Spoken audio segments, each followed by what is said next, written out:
external developments during the past 2 months have led to materialization of downside risks to domestic growth and upside risks to inflation.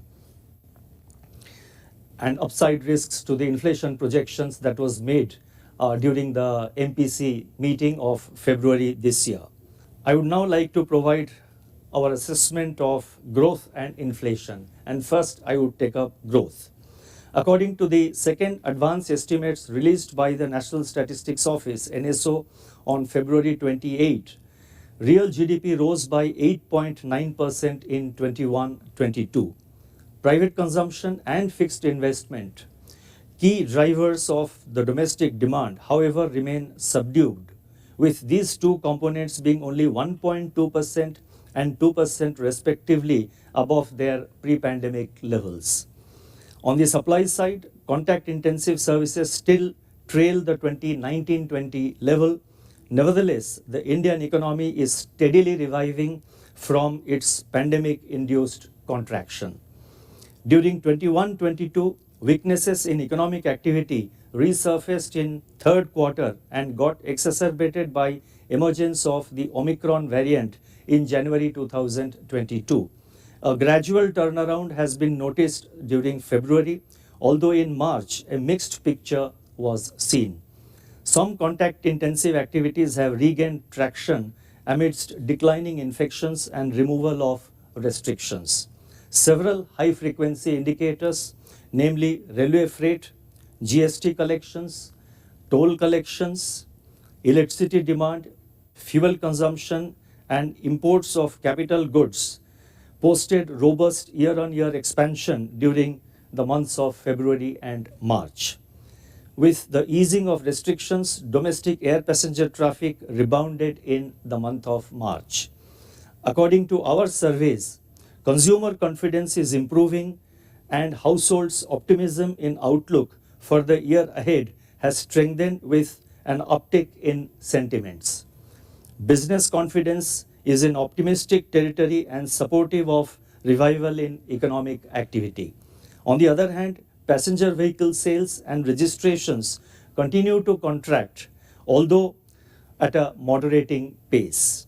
Both manufacturing and services PMIs remain in the zone of expansion.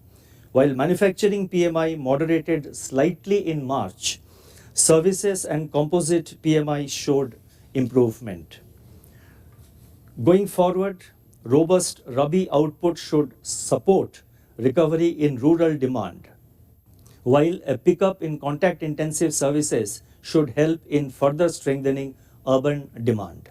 Investment activity may gain traction with improving business confidence, pickup in bank credit, continuing support from government capex, and congenial financial conditions.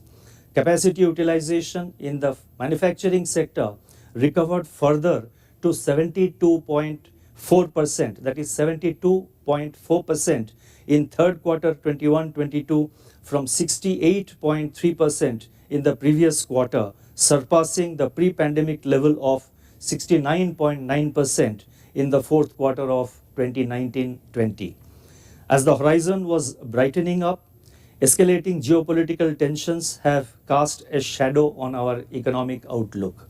Although India's direct trade exposure to the countries at the epicenter of the conflict is limited, the war could potentially impede the economic recovery through elevated commodity prices and global spillover channels. Further, financial market volatility induced by monetary policy normalization in advanced economies, renewed COVID-19 infections in some major countries with augmented supply-side disruptions and protracted shortages of critical inputs such as semiconductors and chips pose downside risks to the growth outlook. Taking all these into consideration, all these factors that I have just explained in the previous 5 to 6 minutes, taking all these into consideration, real GDP growth for the year 2022-23, that is the current financial year 22-23, is now projected at 7.2%. I repeat, 7.2%, with Q1 22-23 at 16.2%, Q2 at 6.2%, Q3 at 4.1%, and Q4 at 4%, assuming crude oil, that is Indian basket, at US dollar 100 per barrel during the year 2022-23. Let me now turn to inflation. In February 2022 meeting of the MPC, we had projected a moderating path of inflation during 22-23. Heightened geopolitical tensions since end February have, however, upended the earlier narrative and considerably clouded the inflation outlook for the year. On the food price front, a likely record Rabi harvest would help to keep domestic prices of cereals and pulses in check.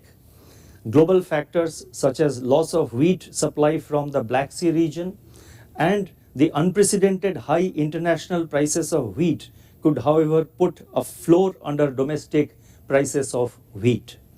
Edible oil price pressures are likely to remain elevated in the near term due to export restrictions by key producers as well as loss of supply from the Black Sea region. Feed cost pressures could continue due to global supply shortages, which could also have a spillover impact on poultry, milk, and dairy product prices. Coming to non-food items, the spike in international crude oil prices since end February poses substantial upside risk to inflation through both direct and indirect effects. Sharp increase in domestic pump prices could trigger broad-based second-round price pressures.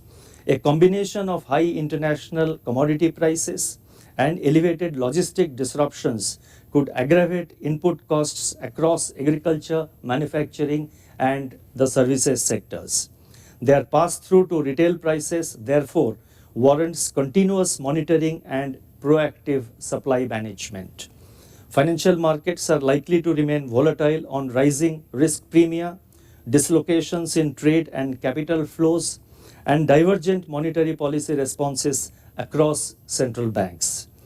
Taking into account these factors, and on the assumption of a normal monsoon during 2022 and average crude oil price, that is the Indian basket, at US dollar 100 per barrel, 100 per barrel, inflation is now projected at 5.7%. I repeat, inflation is now projected at 5.7% in 2022-23, with Q1 at 6.3%, Q2 at 5%, Q3 at 5.4%, and Q4 at 5.1%. It may, however, be noted that given the excessive volatility in global crude oil prices since late February and the extreme uncertainty over the evolving geopolitical tensions, any projection of growth and inflation is fraught with risk and is largely contingent upon future oil and commodity price developments.